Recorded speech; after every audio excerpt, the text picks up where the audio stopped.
حضرت ابراہیم علیہ السلام اپنی زوجہ حضرت سارہ اور اپنے بھتیجے حضرت لوط علیہ السلام، یہ حضرت ابراہیم علیہ السلام کے بھتیجے تھے، یہ تینوں افراد براستہ مصر کے راستے سے عراق سے ملک شام کی طرف جا رہے ہیں۔ مصر کی سرزمین سے جب یہ گزرے تو مصر کے اندر ایک ظالم بادشاہ تھا، جس کا دستور، جس کی عادت یہ تھی کہ اگر مرد اور عورت میاں بیوی ہوتے تو یہ جو مصر کا ظالم بادشاہ تھا یہ کیا کرتا کہ اس عورت کو طلاق دلواتا اس کے شوہر سے اور خود اس عورت پر قبضہ کر لیتا۔ اگر اس کا شوہر طلاق نہ دیتا تو اس شوہر کو قتل کروا کے اس عورت پہ قبضہ کر لیتا۔ حضرت ابراہیم علیہ السلام، حضرت سارہ اور حضرت لوط علیہ السلام جب اس مصر کی اس وادی میں پہنچے نا، تو حضرت ابراہیم علیہ السلام کو پتہ چلا کہ یہاں کا جو بادشاہ اس کا یہ معمول ہے، تو حضرت ابراہیم علیہ السلام کے پاس اس ظالم مصری بادشاہ نے پیغام بھیجا کہ اپنی بیوی کو میرے پاس بھیجو۔ کچھ سپاہی آئے، حضرت ابراہیم علیہ السلام نے اپنی زوجہ کے بارے میں ان لوگوں سے کہا کہ یہ میری بہن ہے۔ کیا کہا؟ یہ میری بہن ہے۔ حضرت سارہ جب دیکھنے لگی کہ میں تو آپ کی بیوی ہوں، تو حضرت ابراہیم علیہ السلام نے اس وجہ سے بہن فرمایا تھا کہ اگر اس بادشاہ کو یہ پتہ چل جائے کہ تم میری زوجہ ہو تو یا تو وہ قتل کروائے گا یا طلاق دلوائے گا۔ اگر بہن بھائی والا رشتہ ہوتا تو پھر وہ ظالم بادشاہ جو مصری بادشاہ تھا پھر وہ بہن بھائی والے معاملات میں مداخلت نہیں کرتا تھا۔ اس عذر کی بنا پر حضرت ابراہیم علیہ السلام نے اپنی زوجہ کے بارے میں فرمایا کہ میری بہن ہے۔ علماء نے اس کی ایک توجہ یہ بیان کی ہے کہ اس وقت روئے زمین پر صرف ایمان والی جو عورت تھی وہ حضرت سارہ تھی۔ اب دینی اعتبار سے ان کی دینی بہن ہو گئی، اور ایک وجہ علماء نے یہ بیان فرمائی ہے کہ حضرت سارہ جو تھی حضرت ابراہیم علیہ السلام کے چچا کی بیٹی تھی، چچا زاد بہن کہلائی، تو آپ نے اس اعتبار سے کہ میری چچا زاد بہن ہے آپ نے فرمائی میری بہن ہے۔ اب وہ حضرت سارہ جو تھی یہ اس مصری جو بادشاہ تھا اس کے پاس پہنچ گئی سپاہیوں کے ذریعے۔ اب اس بادشاہ نے حضرت سارہ کی طرف جب غلط نیت سے غلط ارادے سے جب ہاتھ بڑھائے نا، تو جیسے ہی وہ آگے بڑھا، روایات میں آتا ہے اس کا ہاتھ شل ہو گیا، مفلوج ہو گیا، زمین نے اس کے پاؤں کو پکڑ لیا اور وہ سمجھا کہ یہ کوئی خاتون عام خاتون نہیں ہے۔ کہنے لگا دعا کرو میرا ہاتھ ٹھیک ہو جائے۔ حضرت سارہ نے ہاتھ اٹھائے، آپ کی دعا کی برکت سے اس کا ہاتھ ٹھیک ہو گیا۔ وہ سمجھا کہ شاید کوئی اتفاقی معاملہ ہوا، اس نے آگے بڑھ کر دوسری مرتبہ جب ہاتھ بڑھایا تو جب ہاتھ بڑھایا تو اسی وقت وہیں پر اس کا ہاتھ شل ہو گیا، مفلوج ہو گیا۔ اس نے پھر حضرت سارہ سے دعا کے لیے کہا، حضرت سارہ نے پھر دعا کی کہ شاید اسے ہدایت مل جائے، آپ نے دعا کی، دوسری مرتبہ پھر ٹھیک ہو گیا۔ اب تیسری مرتبہ جب اس نے پھر ہاتھ بڑھایا تو پھر اس کا ہاتھ شل ہو گیا۔ اب تیسری مرتبہ جب حضرت سارہ نے اس کے لیے دعا کی اس کا ہاتھ ٹھیک ہو گیا۔ اب وہ سمجھ گیا کہ حضرت سارہ جو ہے کوئی عام خاتون نہیں ہے، بلکہ سپاہیوں سے کہنے لگا تم کسی انسان کو نہیں بلکہ کسی اور مخلوق کو میرے پاس لے آئے ہو، لہٰذا حضرت سارہ کو واپس ابراہیم کے پاس چھوڑ جاؤ۔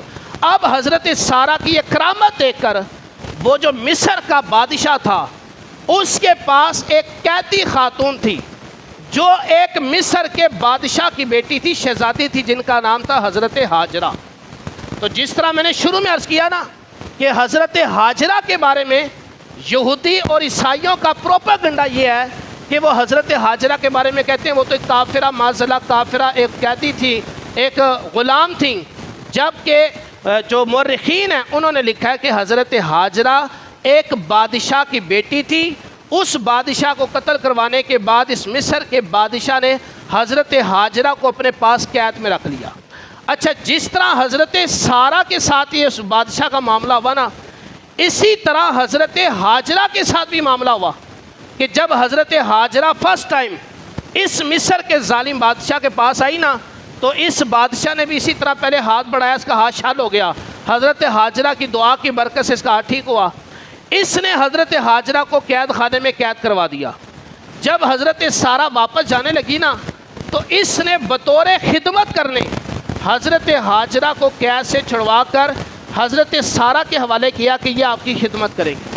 حضرت سارہ اب حضرت ابراہیم علیہ السلام کے پاس آئیں اور حضرت سارہ کے ساتھ اب حضرت ہاجرہ بھی ہے۔ حضرت ابراہیم علیہ السلام کی عمر 90 سال ہے، اولاد کوئی نہیں ہے۔ حضرت سارہ اور حضرت ہاجرہ، حضرت ابراہیم علیہ السلام اور حضرت لوط علیہ السلام اب خیر و عافیت کے ساتھ مصر کو پار کر کے ملک شام پہنچ جاتے ہیں۔ جب حضرت ابراہیم علیہ السلام شام پہنچے، ملک شام پہنچے، تو وہاں پر حضرت لوط علیہ السلام ملک شام کا ایک شہر تھا، شہر سدوم، اس شہر روانہ ہو گئے، وہاں چلے گئے۔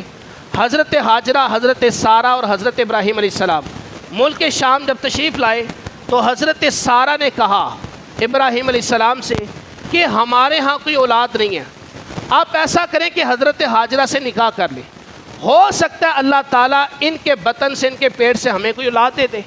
حضرت ابراہیم علیہ السلام کی عمر 90 سال سے کچھ زائد ہے، حضرت ہاجرہ سے نکاح ہوا۔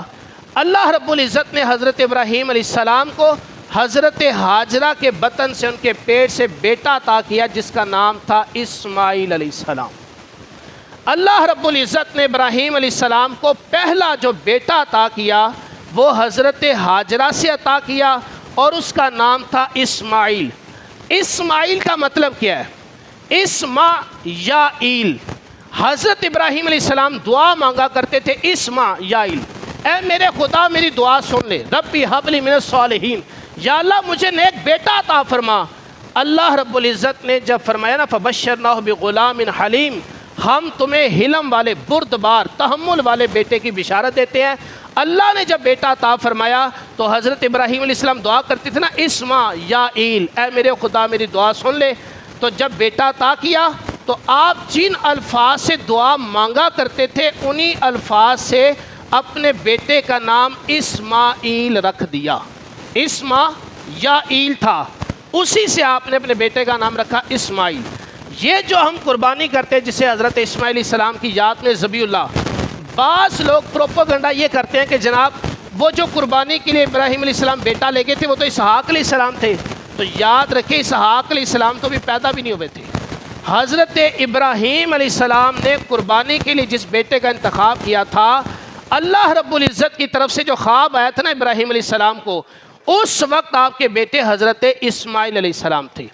اب جس وقت بیٹے پیدا ہوئے اسماعیل علیہ السلام، حضرت سارہ نے دیکھا کہ حضرت ابراہیم علیہ السلام کی توجہ اور آپ کا جو قرب ہے وہ حضرت ہاجرہ کی طرف اور ان کے بیٹے اسماعیل علیہ السلام کی طرف زیادہ ہے۔ حضرت سارہ جو تھی انہوں نے کہا کہ آپ ایسا کریں کہ اپنے بیٹے اور اپنی اس زوجہ حضرت ہاجرہ کو مجھ سے جدا کر دیں۔ ادھر سے رب کی طرف سے وحی آ گئی، ابراہیم علیہ السلام اپنے بیٹے اسماعیل اور ان کی والدہ ہاجرہ انہیں دور بیابان میدانوں میں، صحرا میں چھوڑ آؤ۔ اب حضرت ابراہیم علیہ السلام کہاں پر تھے؟ ملک شام میں۔ ملک شام سے آپ سوار ہوئے، اپنے بیٹے اسماعیل جو بھی دودھ پیتے بچے ہیں اور حضرت ہاجرہ کو ساتھ لیا، ساتھ میں کچھ کھجوریں ہیں اور کچھ پانی ہے۔ جب اس جگہ پہنچے جہاں پر آج خانہ کعبہ ہے، جہاں پر خانہ کعبہ کے پاس آب زمزم ہے، جہاں پر صفا مروہ کی پہاڑی ہے، جب اس مقام پر پہنچے تو اپنے بیٹے اسماعیل اور اپنی زوجہ حضرت ہاجرہ کو وہاں پر چھوڑ کر واپس جانے لگے۔ اب ذرا بندہ تصور کرے کہ یار اس میدان میں جہاں پر آس پاس نہ کوئی گھر تھا نہ کوئی انسان تھا، خانہ کعبہ بھی تعمیر نہیں ہوا، نہ بھی زمزم وہاں پر ہے، ابھی پہاڑوں سے گھرا ہوا یہ علاقہ جہاں پر دور دور تک نہ کوئی پانی ہے، نہ کوئی انسان ہے، نہ کوئی پرندہ ہے، نہ کوئی ذات ہے۔ اس صحرا کے اندر، اس ویرانے کے اندر حضرت ابراہیم علیہ السلام اپنے دودھ پیتے اکلوتے بیٹے، اور بیٹا کب ملا؟ 90 سال کے بعد، اور رب سے دعا مانگی ہے، رب نے بیٹا دیا، اور پھر اپنی زوجہ حضرت ہاجرہ کو اس صحرا، اس میدان میں چھوڑ کر واپس جانے لگے۔ حضرت ہاجرہ جب مڑ کر آئی نا، کہنے لگی آپ ہمیں یہاں پر جہاں پر نہ کوئی انسان ہے، نہ کوئی مکان ہے، نہ کوئی چرند، نہ کوئی پرند، نہ کوئی پانی، نہ کوئی انتظام ہے، آپ ہمیں یہاں چھوڑ کر کہاں جا رہے ہیں؟ حضرت ابراہیم علیہ السلام خاموش. دوسری مرتبہ پھر سوال ہوا, ابراہیم علیہ السلام خاموش. جب تیسری مرتبہ حضرت حاجرہ نے کہا کہ صرف یہ بتا دیں کہ آپ ہمیں یہاں پر چھوڑ کر جا رہے ہیں کہ اللہ نے آپ کو حکم دیا ہے. حضرت ابراہیم علیہ السلام نے فرمایا ہاں مجھے اللہ نے اس کا حکم دیا کہ میں تمہیں یہاں پر چھوڑ کر اکیلا چلا جاؤں. حضرت حاجرہ, جس طرح میں نے پہلے عرض کیا کہ حضرت ابراہیم علیہ السلام, حضرت اسماعیل علیہ السلام, جہاں پر ان کے ہمیں یہ واقعات ملتے ہیں, جہاں پر ان کی قربانیاں ہیں, وہاں پر حضرت حاجرہ کی بھی بہت بڑی قربانیاں ہیں. آپ اندازہ لگائیں, ایک ماں ہے, اس کے ساتھ دودھ پیتا بچہ ہو, اور اس جگہ پر اس کا شوہر چھوڑ کر جا رہا ہو, جہاں پر کوئی انسان نہیں ہے, جہاں پر کوئی مکان نہیں ہے, جہاں پر پینے اور کھانے کا کوئی انتظام نہیں ہے. وہاں پر بندہ سوچتا ہے تو رات کے وقت اس ویرانے میں میں رہوں گا کیسے.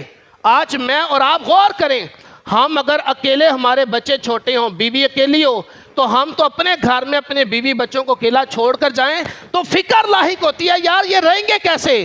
اور اللہ رب العزت نے حکم دیا ابراہیم کو, ابراہیم اپنے بیٹے اسماعیل اور اپنی بیوی حاجرہ کو چھوڑ کر چلے جاؤ. تو حضرت ابراہیم علیہ السلام جب جانے لگے تو جب کہا نا کہ اللہ کا حکم ہے تو قربان جاؤں حضرت حاجرہ کی عظمت پر. آپ فرمانے لگی اگر اللہ کا حکم ہے نا تو پھر وہ رب ہمیں ضائع نہیں کرے گا, وہ رب ہمیں ضائع نہیں کرے گا. آپ خیر و عافیت کے ساتھ جائیں. اب ابراہیم علیہ السلام چلے گئے, جو کھجوریں تھی چند دنوں میں ختم ہو گئی, پانی ختم ہو گیا. اب اسماعیل علیہ السلام جو ماں کا دودھ پیتے تھے, اس سینے سے چھاتی سے دودھ بھی ختم ہو گیا. اب حضرت حاجرہ اپنے بیٹے اسماعیل علیہ السلام کو روتا دیکھتی ہیں, یہاں بچہ پیاس سے بھوک سے بلک رہا ہے. حضرت حاجرہ, ماں سے کب برداشت ہوتی ہے بچے کی بھوک. حضرت حاجرہ آپ صفا پہاڑی کے اوپر چڑھتی ہیں کہ شاید دور سے مجھے کوئی پانی نظر آ جائے, شاید کوئی انسان نظر آ جائے جس کے پاس پانی ہو. حضرت حاجرہ صفا پہاڑی پر چڑھتی ہیں, پھر وہاں پہ کوئی نظر نہیں آیا. آپ وہاں سے چلتے چلتے مروہ پہاڑی کے پاس آتی ہیں, وہاں چڑھ کر دیکھتی ہیں شاید مجھے کوئی انسان نظر آ جائے, لیکن وہاں پر بھی کوئی نظر نہیں آتا. آپ صفا سے مروہ, مروہ سے صفا 7 مرتبہ اپنے چکر لگائے کہ میں دیکھوں شاید مجھے کوئی پانی نظر آ جائے, شاید کوئی انسان نظر آ جائے جس کی وجہ سے کوئی مدد ہو جائے. آپ جس وقت آپ مروہ پہاڑی پر چڑھتی تو آپ دیکھتی کہ اسماعیل علیہ السلام نظر نہیں آ رہے. آپ اچانک دوڑتی ہیں کہ دیکھو میرا بیٹا صحیح ہے کہ نہیں. تو جہاں پر حضرت حاجرہ دوڑی تھی نا, اللہ تعالیٰ نے اس یاد کو بھی باقی رکھا ہے کہ جب کوئی صفا مروہ کی صحیح کرتا ہے تو درمیان میں وہ جگہ آتی ہے جسے میلان اخدرین کہتے ہیں. وہاں پر ہر حج کرنے والا, ہر عمرہ کرنے والا اس جگہ پر دوڑ لگاتا ہے. یہ دوڑ کس نے لگائی تھی؟ حضرت حاجرہ نے لگائی تھی. اور قربان جاؤ اس جگہ پر کہ جب حضرت حاجرہ نے صفا سے مروہ کے 7 چکر پورے کیے تو دیکھا کہ حضرت اسماعیل علیہ السلام کے پاس, آپ کی ایڑیوں کے پاس پانی جاری ہو رہا ہے. حضرت حاجرہ فوراً آگے بڑھی اور آپ نے اس پانی کو نا چلو میں بھرنا شروع کر دیا, اور آپ نے اس پانی سے فرمایا زمزم. زمزم کا معنی ٹھہر جا, ٹھہر جا. اب پانی اگر آپ نہ فرماتی زمزم تو پانی ایسے چشمے کی طرح پھیلتا چلا جاتا. جب آپ نے فرمایا ٹھہر جا تو پانی اسی جگہ سے نکل رہا ہے لیکن پھیل نہیں رہا. آپ نے اس پانی کو پیا, اپنے بچے کو پلایا, اور یہ پانی وہ تھا جو حضرت اسماعیل علیہ السلام کے ایڑیاں رگڑنے سے پانی نکلا ہے. اور آج تک یہ پانی موجود ہے, قیامت تک یہ پانی رہے گا. اور اس پانی کی فضیلت یہ ہے کہ میرے آقا علیہ السلام نے فرمایا یہ زمزم جو حضرت اسماعیل علیہ السلام کی ایڑیوں سے نکلا ہے, اس پانی کے اندر اللہ تعالیٰ نے یہ خاصیت رکھی ہے کہ یہ پانی پیاس بھی بجھاتا ہے, بھوک کو بھی مٹاتا ہے. اور اس آب زمزم کو پی کر بندہ جو دعا مانگتا ہے اللہ اس کی دعا کو قبول فرما دیتا ہے.